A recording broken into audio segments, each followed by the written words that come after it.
Good morning. Hello. I guess good whatever time of day this is for you. Today we are going to continue going through different notes on other forms of theater. Last week we focused a lot on musicals, and you guys gave me some really clever, different proposals for different musical ideas. This week we're going to move into some maybe unexpected directions here.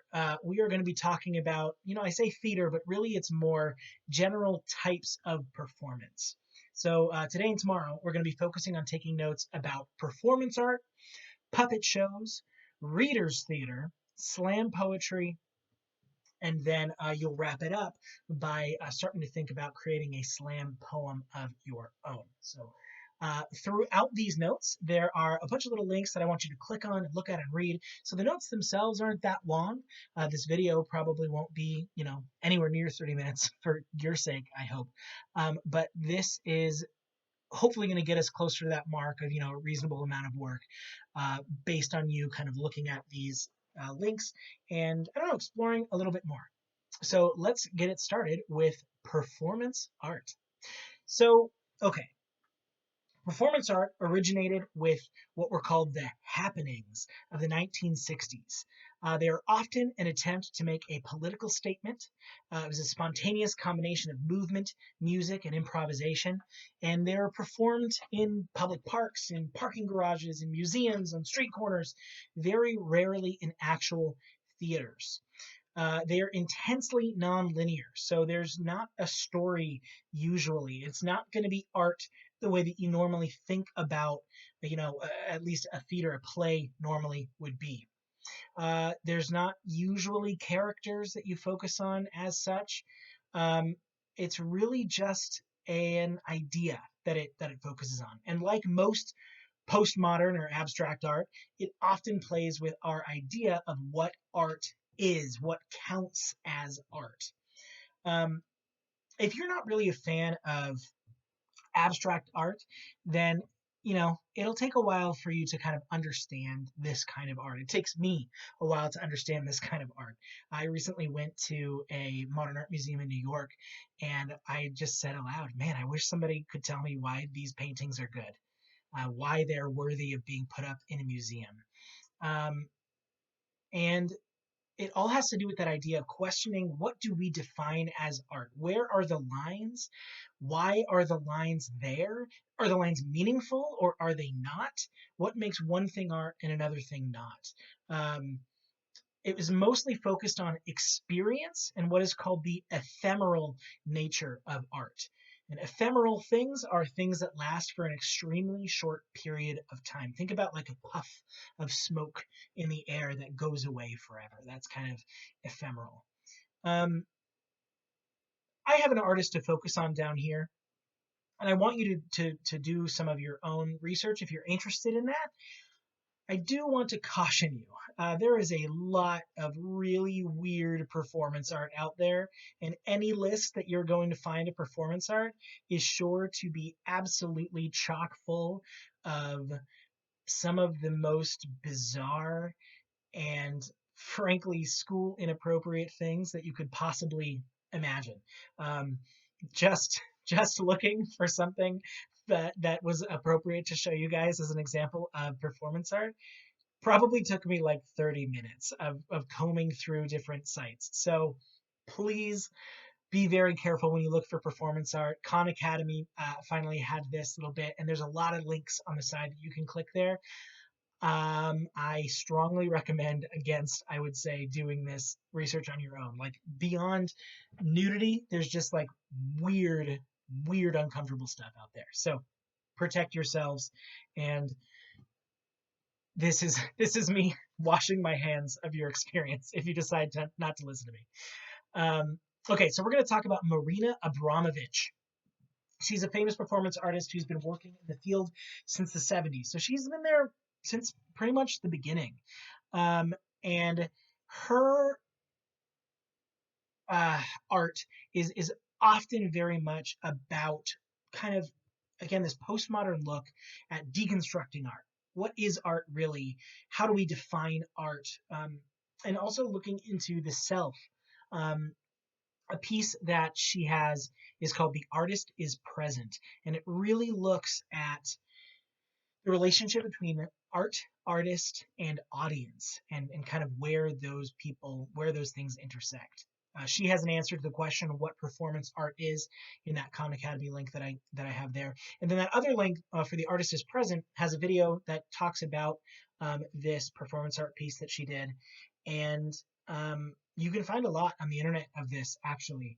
And she, for 3 months, sat in a chair and stared across a small table at people who came into the museum. She did this for about 8 hours a day. People waited in line. They would sit in the chair. There were no rules. There was no, I mean, the rules, I guess you can't like touch her. But it wasn't about having conversation. It wasn't about talking.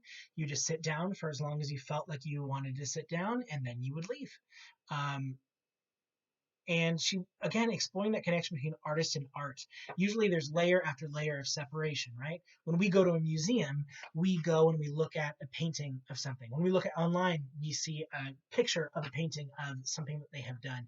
But this is directly between artist and audience, and that connection. And I mean, sitting across a table silently at somebody only a few feet apart, just staring into their eyes, is extremely intimate. It's very, very intimate of an experience. And there's an essay that you can read by a woman who took part in this, about her experience and kind of what it felt like for her to go through, um, and do that. I challenge you, I would say. I guess it's kind of tough to do this now because we're all quarantined. But when we next get a chance to be around somebody that is not a family member, just try to sit across the table from them and just silently stare at each other for as long as you can, and see if you can do it without laughing, without smiling, without looking away, without trying to say something to fill the silence, because it's a really intense situation.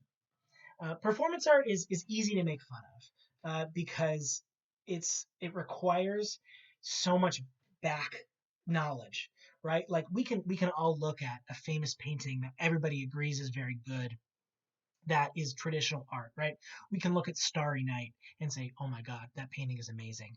We can look at, side note, people didn't think Starry Night was amazing when Van Gogh was alive, but we do now. You can look at paintings like the Mona Lisa and say, oh my God, that's beautiful. You can look at all of these sorts of things that people generally agree traditionally art wise is great.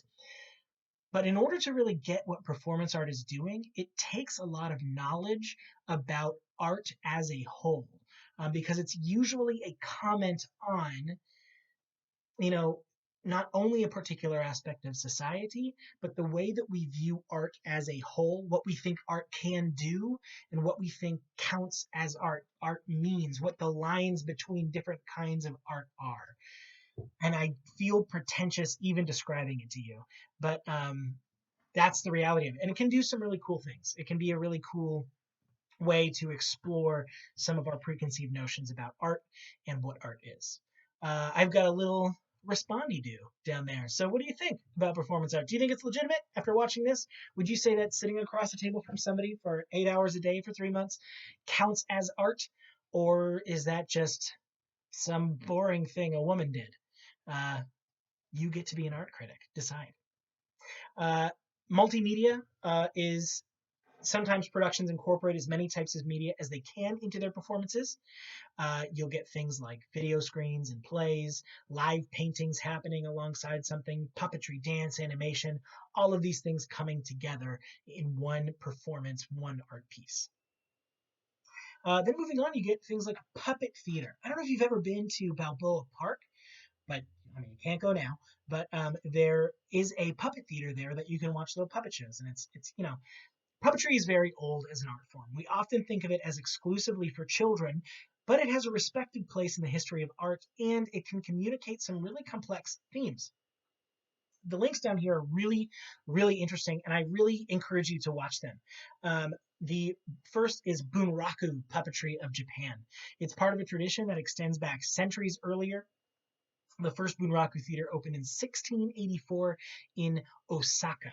So it is, and that's when the specific theater for Bunraku opened, right? It didn't just pop up out of nowhere. It comes from these existing traditions, that existed in Japan for a long time, before that. You have the water puppets of Vietnam. which is crazy and hard to imagine how that technology existed to do that pre the modern era. You have the shadow puppets of Java, where you get these really intricate carvings that play with light a lot and sharp shadow edges versus soft shadow edges. It's really really interesting, and I strongly encourage you to watch that video. And even to this day, we have lots of puppet things. My daughter loves Sesame Street. Elmo is, well, I guess he's a Muppet, but I don't know what the difference is between a puppet and a Muppet. Part man, part puppet. Who knows? But on Broadway, there was a show that debuted in 2003 that won the Best Musical, Best Book, and Best Score at the 2004 Tony Awards, called Avenue Q.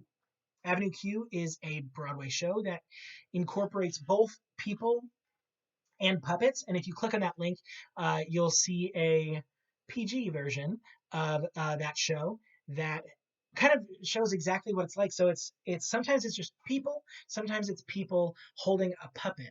And unlike with a lot of those other links, if you click them where the puppeteers are wearing all black, in Avenue Q, they're just dressed like normal people, right? So there's this really weird combination of they are the puppet, but then they're also performing as themselves. It's a really interesting kind of way to think about art. And because we've been talking about performance art, I am becoming pretentious again. So sorry that you can't stop me.